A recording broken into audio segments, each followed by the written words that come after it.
Alright, today we are working in the tomatoes, and I have watched video after video after video of pruning tomatoes, and I did my own experiment using some of what I learned to see what method I like the best.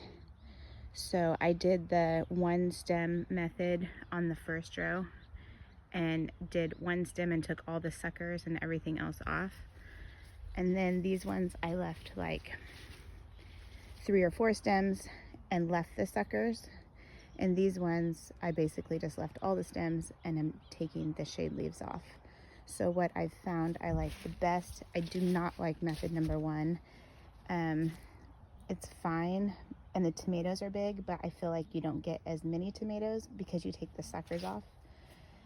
So now I've just gone to taking shade leaves off on these. These ones I'm getting like a really awesome production on, so I have a lot of tomatoes and they're huge. So basically what I'm doing at this point is just taking shade leaves off.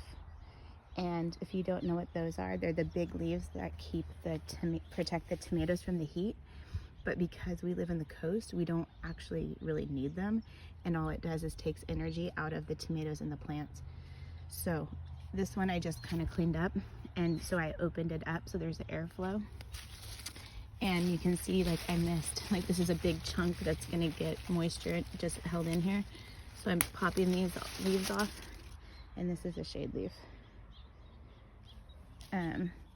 And so you just keep opening up. These are shade leaves. It's kind of confusing, but you can see these have blossoms and these are suckers. You want to keep those because that's going to produce a tomato.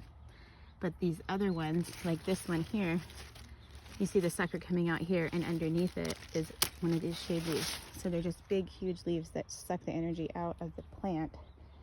So if you take them off, you'll get energy into the tomatoes instead of just having a big green bushy plant.